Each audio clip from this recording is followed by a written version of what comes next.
what have you in common with Keir Starmer? Thank you very much. It's a great honor to have Prime Minister Starmer in the Oval Office. It's a very special place, and he's a special man. And the United Kingdom is a wonderful country that I know very well. I'm there a lot, and I'll be going there, and we expect to see each other in the near future. We'll be announcing it, but. We're going to be discussing many things today. We'll be discussing Russia-Ukraine. We'll be discussing trade and lots of other items. And I think we can say that we're going to be getting along on every one of them. We've had a tremendous relationship. And frankly, the Prime Minister and I have met twice before, and we get along very famously, as you would say. And I look forward to it very much. We look forward to the day and the meeting. We'll be having a luncheon after this, and then another work session, and I believe we're going to have a press conference at the end. So I look forward to it. And Mr. Prime Minister, thank you very much. Thank you. Thank you, Mr. President. Can I say thank you for your hospitality, for your leadership. We have met a number of times, we've talked a number of times, and we have had a very constructive conversation. I'm sure we will today. And of course, our countries have been bound together for a very long time now. The closest alliance, I think, of any two countries when it comes to prosperity and security. And I know that together we will strengthen that even further. And on issues like Ukraine, thank you for changing the conversation to bring about the possibility that now we can have a peace deal.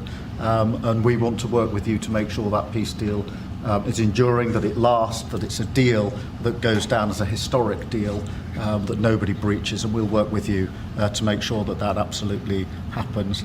And it is my pleasure to bring from His Majesty the King a letter. He sends his best wishes and his regards, of course, but he also asked me to bear this letter and bring it to you. So can I present the letter from the King to you? Thank you very much. Am I supposed to read it right now? Yeah, please do. I will do. I've got to tell him what your reaction is, so I need to know. He is a great gentleman, a great gentleman.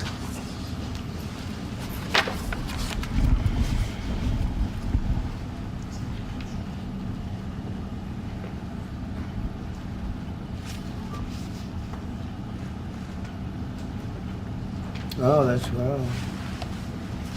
Well, that is really nice. I must make sure his signature's on that. Otherwise, it's not quite as meaningful. It is, and that's quite a signature, isn't it? Beautiful. He's a beautiful man, a wonderful man, and we appreciate it. I've known him, gotten to know him very well, actually. Yeah. First term and now second term. Perhaps you'd like to say what that very important paragraph. Yes, so this is a letter from His Majesty the King. It's an invitation for a second state visit. This is really special. This has never happened before. This is unprecedented. And I think that just symbolises the strength of the relationship between us. So this is a very special letter. I think the last state visit was a tremendous success. It was. His Majesty the King wants to make this even better than that. So this is truly historic, an unprecedented second state visit, and he wants to talk that through with you. And that says at Windsor. That's yes. Really something. Yes. What I haven't got yet is your answer. I do need to. The answer is yes. On behalf of our wonderful First Lady, Melania, and myself, the answer is yes, and we look forward to being there and honoring the King and honoring really your country. Your country is a fantastic country, and it'll be our honor to be there. Thank you very much. Well, thank you very much, Mr. President. I shall happily take that back to His Majesty. It's beautiful. Thank you. Thank you. Thank you. I'm going to keep that one. You'll keep that one. Mr. President, President Trump, Andrew and Tristan Tate landed in Florida today on a private jet after being released from custody in Romania. They are accused rapists, human traffickers, not thought of as good people in many circles. Did your administration pressure the Romanian government to release them, and if so, why? I know nothing about that. I don't know. You're saying he's on a plane right now? He's back. They already did. Yeah, I just know nothing about it. We'll check it out. We'll let you know. I do. Look, obviously this involves, there's an English element here, so obviously it's important that justice is done, and human trafficking is obviously, to my mind, a security risk, and so I will catch up with the story in due course. You're aware? Are you aware? I didn't know anything about it. Yeah. Mr. President, veterans make up 30% of the federal workforce. Are you tracking how many veterans have been fired so far? Yes, we are. Do you want DOJ to We are, and we take good care of our veterans, so we're watching that very carefully, and we hope it's going to be as small a number as possible. But we are having great success in slimming down our government. It's been really very successful, and some took payouts and buyouts, and others took other things, and some people we're finding out don't even exist. We're finding that we have a lot of people that don't exist, that people thought that did. We will be making a statement on that, but we're taking care of our veterans. We love our veterans. We're going to take good care of them. Okay, please. Mr. President, could you be persuaded, as part of a peace settlement in Ukraine, to provide air cover, a backstop security position to the contributions that Europe might make as well? Well, so President Zelensky is coming to see me on Friday morning, and we're going to be signing really a very important agreement for both sides, because it's really going to get us into that country. We'll be working there. We'll have a lot of people working there. And so in that sense, it's very good. It's a backstop, you could say. I don't think anybody's going to play around if we're there with a lot of workers and having to do with rare earths and other things, which we need for our country. And we appreciate it very much. And I look forward to seeing him. We'll be talking about it, and we'll also be talking about that today with the Prime Minister. Yeah, I mean, as you know, we've already indicated that we'll play our full part in making sure that any deal, if there is one, and I hope there is, and I think this is a historic moment to make sure it's a lasting deal, and we're about to have a discussion about how we can make that work. But I have to say this, as I said yesterday, you know, you're talking about a peacekeeping force. We have to make a deal first. Right now, we don't have a deal. We have Russia, we have Ukraine. I think we're very well advanced. I think Russia has been acting very well. We have Representatives Steve Witkoff and Scott and Marco and JD. We're all involved, every one of us, and a lot more. But I think we're very well advanced on a deal, but we have not made a deal yet. So I don't like to talk about peacekeeping until we have a deal. I like to get things done. I don't want to give it the bad luck sign. We don't want to do that. But we've had very good talks with Russia, and we've had very good talks, as you know, with Ukraine. Yes, sir. Mr. President, does the Prime Minister have to choose a closer relationship with the EU as he is seeking and a good trade relationship with you? Which one should he go for? Well, I think we have just a great relationship. We actually had a good relationship before. We've met a couple of times, and I'm very impressed with him. I'm very impressed with his wife, I must say. She's a beautiful, great woman. And I said you're very lucky. He's very lucky. And no, we've had a very good relationship. He's worried about Britain potentially undoing some of the benefits of Brexit by seeking a closer tie with the EU, who you said was set up to screw No, I don't the worry about that. United States. I thought, you know, frankly, what they did was the right thing at the time, and I think that'll probably prove out over the centuries. You know, you have a long time to go, but I think I predicted that was going to happen, and it did happen. And it'll work itself out. I think it's already worked itself out. Mr. President, can I ask on Chagos, Mr. President? Keir Starmer has signed a deal to give away the Chagos Islands to Mauritius. Will you approve that deal?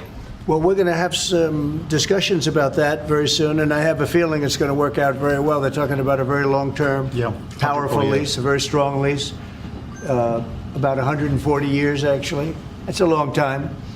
And I think we'll be inclined to go along with your country.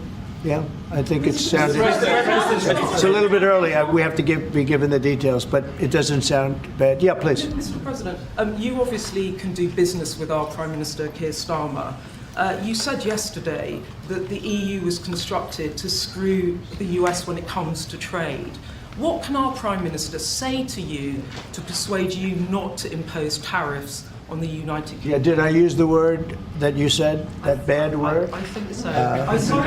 Well, I think that the EU, I've had problems with the EU because And we're not talking about, we happen to have a great relationship with you, but we did have, and we do have problems with the EU because they've tariffed us.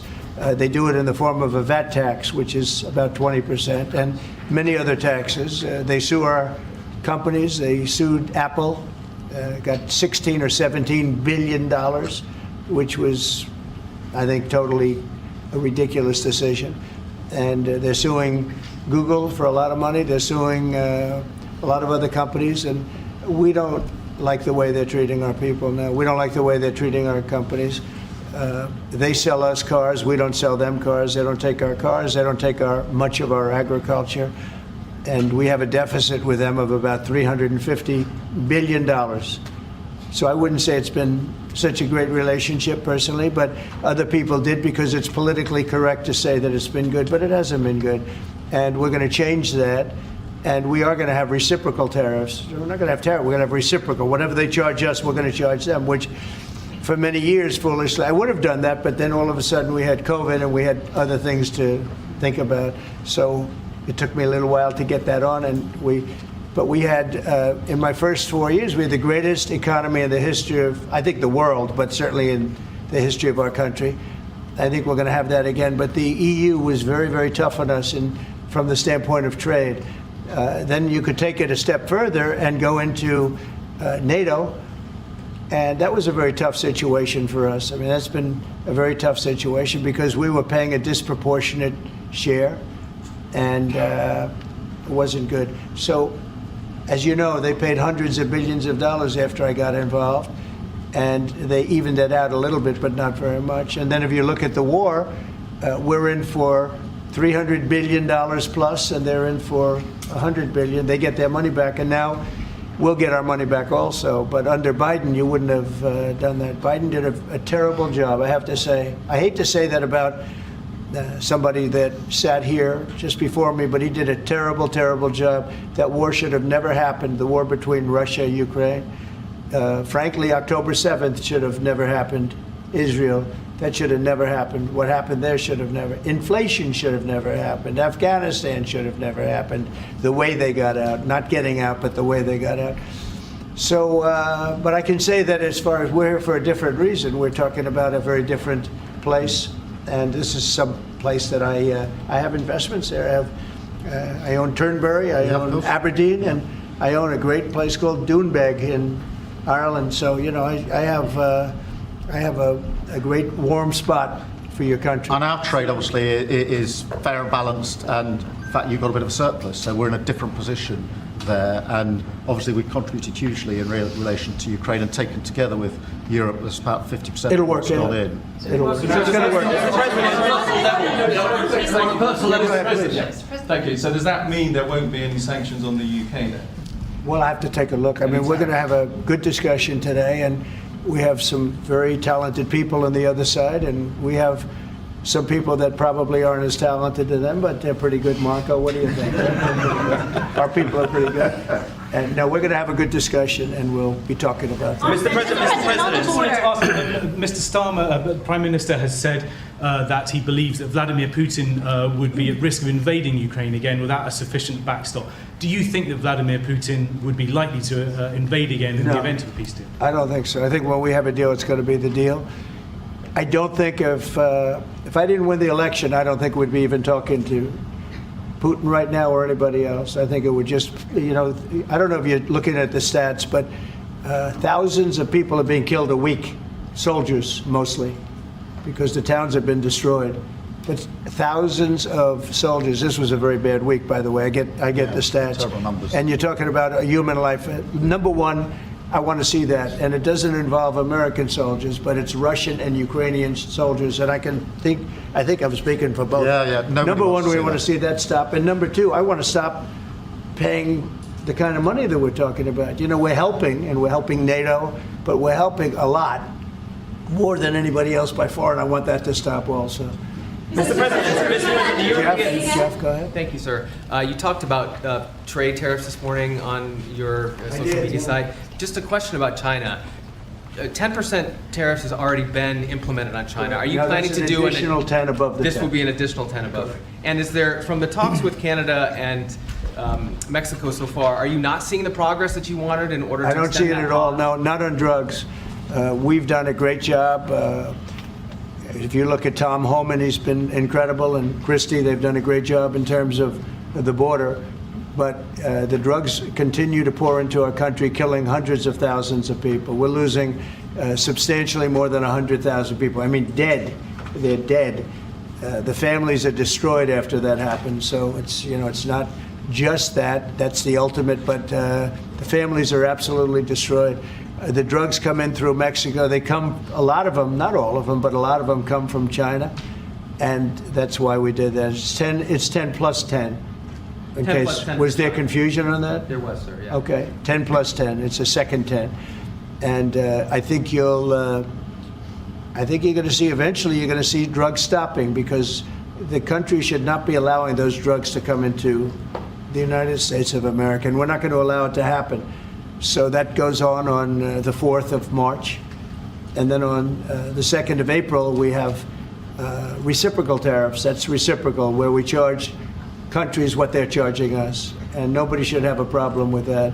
We have reciprocal, it's reciprocity. It's something that I think everybody I've spoken to said that's fair, and it is. If somebody charges us 25%, we charge them 25. If somebody charges us 10 or 15 or 30 or 70, we charge them an exact like amount. And it's pretty simple, but it's reciprocal tariffs, because the United States has been taken advantage of by many, many different countries, including our friends, friend and foe. And in many cases, our friends took bigger advantage of. And when you talk about the EU, we're talking about the EU. The EU has been really very bad to us in terms of trade. And I'm a different kind of a president. I can't let that happen. Thank you. You said just now. Yeah, please, ma'am, go ahead. Mr. President, what would you be willing to do if Vladimir Putin did not stick to the terms of any deal on Ukraine? If he not what? He did not stick to the terms of any deal on Ukraine, because he has a history of not sticking to his word when it comes to international agreements. I think he'll keep his word. I think I've spoken to him. I've known him for a long time now. You know, I've known him. We had to go through the Russian hoax together. That was not a good thing. It's not fair. That was a rigged deal, and had nothing to do with Russia. It was a rigged deal with inside the country, and they had to put up with that too. They put up with a lot. It wasn't just us. They had to put up with it, with a phony story that was made up. I've known him for a long time now, and I think he will. I don't believe he's going to violate his word. I don't think he'll be back. When we make a deal, I think the deal's going to hold. Now, they're going to have security. You're going to have security. Yep. You're going to have soldiers. I know France wants to be there. The president has said he wants to have soldiers there. I don't think we're going to even be necessary, but I don't think there'll be any problem with keeping the deal with the security. We're going to discuss You want to say something? No, I was just going to say, I mean, the deal, if we get it, is going to be hugely important. I don't think it would have happened if the space hadn't been created for it by yourself. But if there's a deal in, we've got to make sure it's a deal that lasts, that is not temporary, that lasts, and that's why we need to make sure that it's secure, and we've lent in and said we'll play our part, and we've talked and we will talk about how we work with yourself, Mr. President, to ensure that this deal is something which is not violated, because it's very important that if there is a deal, we keep it. And that will be, and I think I could say that will be the easy part. That's the part we look forward to, because putting security there, that's the part we all look forward to. That's easy. The difficult part is getting the deal made. So, but I think we've come a long way. Did you have something? Yeah, on a personal level. He's got such a nice face. Oh. He's smiling. But watch, he'll ask a total killer question. Those are I've known him a long time. They're the ones that get you. No, he looks like a nice On a guy. personal level, Mr. President, what do you get on most? What's your common ground with Sir Keir Starmer? Because you're both from different political backgrounds. It's true. I think I can say this because we've known each other now really for a little while. This is not our first meeting, as you know. He loves his country, and so do I. That's our common theme. He loves his country, and I love our country. And we also have two countries that have gotten along for the longest period of time, right? Yeah. Number one ally on each side. And we have good, France and Australia. We have a lot of good ones. But we've had a long-time relationship, a long time, hundreds of years. And we like each other, frankly, and we like each other's country, and we love our country. And I think that's our common thread. Okay? Mr. President, the Europeans... Yeah, please. On tariffs, you just said with China... Who are you with? I'm with The Independent. Oh, that's good. It's on tariffs. You just said with China... Thank you. We charge them. We charge them as in we charge China, but the tariffs are paid eventually by American importers and consumers. No, they're not. No, I think they're paid for by the country. But, you know, look, we can get into that. I put a lot of tariffs on in my first term, and we made tremendous amounts of progress because of those tariffs. China paid us hundreds of billions of dollars, billions. We never had because they took advantage. And President Xi's a friend of mine, but he knows better than anybody he took advantage of our country. He took advantage of presidents that didn't know what they were doing. And they expect them. They actually expect them. The smart countries expect them from me because they know me and they know our country. But they got away with murder for decades, and we just can't let that happen anymore. Behind you, please. That's very kind, Mr. President. It sounds as though one of you completely trusts President Putin and one of you doesn't trust him an inch. Have I got that right? And why do you trust him? Look, you know, it's trust and verify. Let's call it that. And I think we both can be that way. You have to verify because you never know what's going to happen. I know a lot of people that you would say no chance that they would ever deceive you, and they're the worst people in the world. I know others that you would guarantee they would deceive you, and you know what? They're 100% honorable. So you never know what you're getting. No, I have confidence that if we make a deal, it's going to hold. Mr. President, on fentanyl, Mr. President, less than 1% of all fentanyl that comes into the U.S. is apprehended at the Canadian border. So why use fentanyl as a reason because they should be apprehending much more. They're only apprehending 1%. You're right about that. It's a little more than that. But they should be apprehending much more because a lot comes through Canada.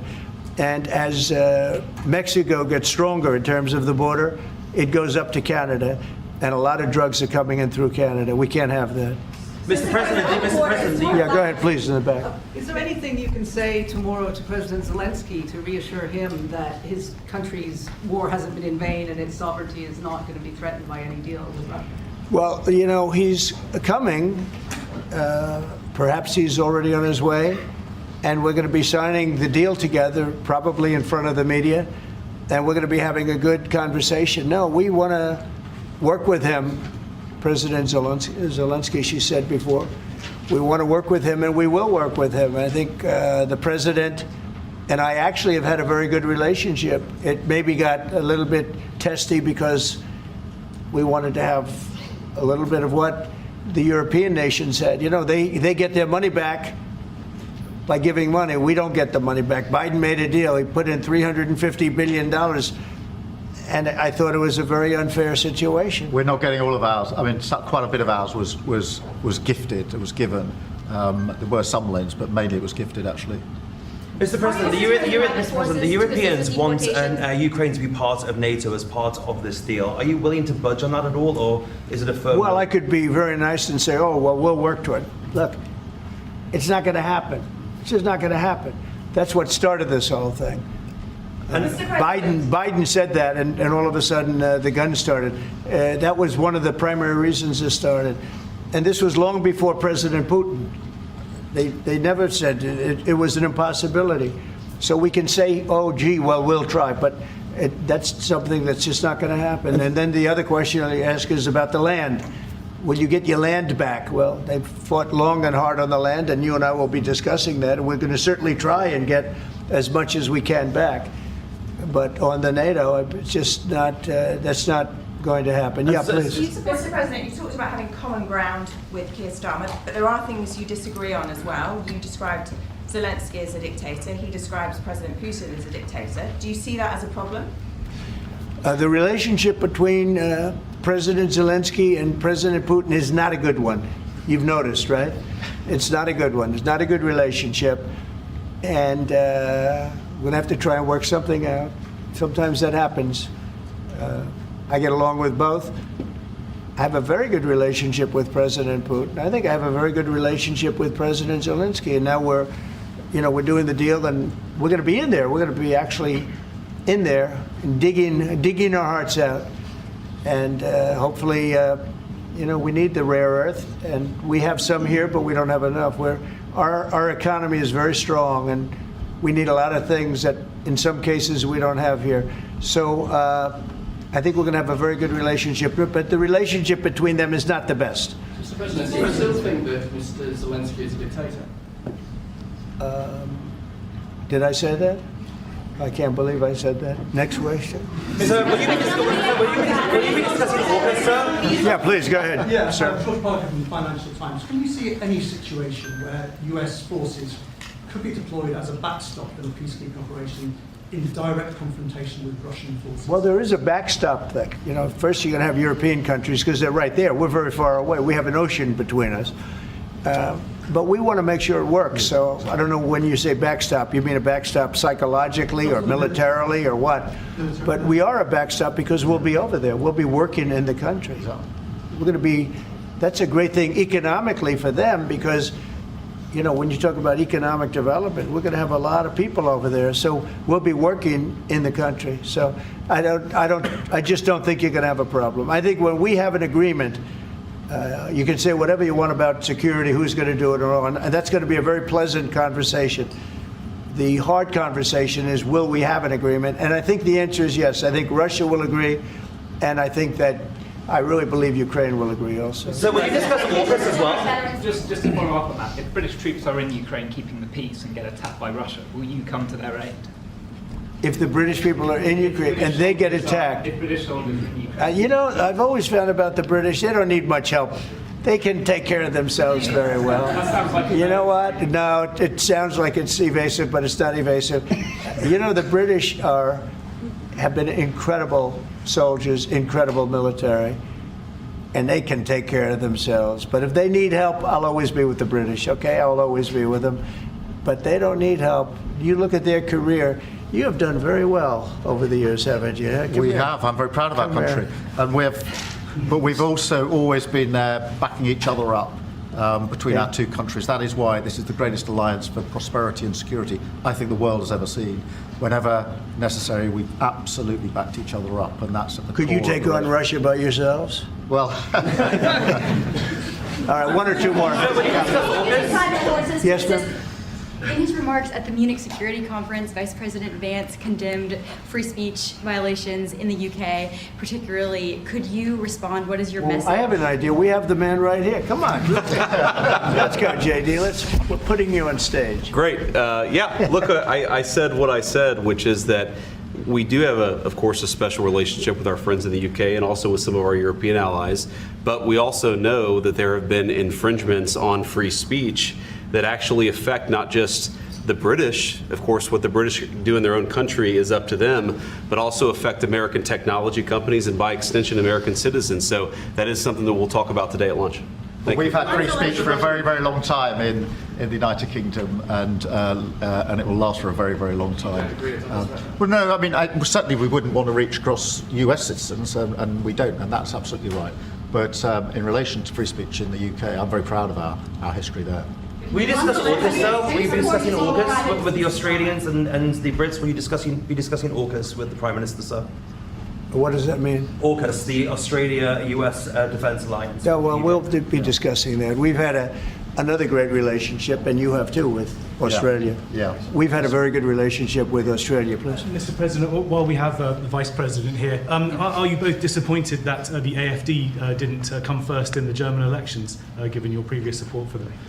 No, whatever happens with Germany, look, the relationship has been very strong with Germany, but we'll have to see what happens. They have a lot of things going on right now. We'll have to see. No, I'm not disappointed about anything. If anything, you would say that the group that we would be most opposed to lost, but we got along with them also. We have a very good relationship with all groups in Germany. Former Blackwater CEO Eric Prince was on our channel News Nation. He was talking about his proposal to use private forces to assist in deportations. Have you read that proposal, and do you support it? No, I haven't seen it. I don't think it's necessary. Our people are doing a phenomenal job.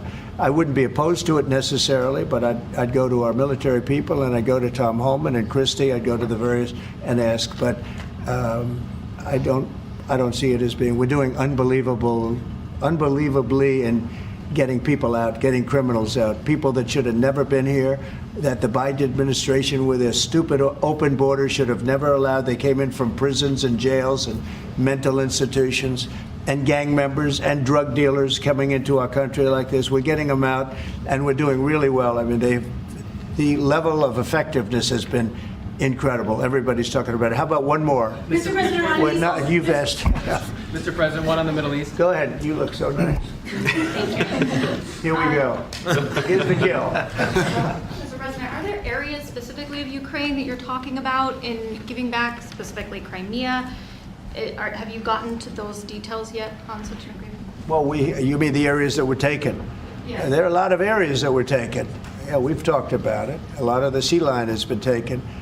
And we'll be talking about that, and we're going to see if we can get it back, or get a lot of it back for Ukraine, if that's possible. We'll be seeing about that, okay? Thank you very much, everybody. Thank you, Chris. Thank you very much. Chris. Appreciate it. We're heading out. Thank you. Thanks, guys. He's answered 1,009 Thanks, questions guys. the first 30 days. Number 2 is Obama, 180. The first 30 days.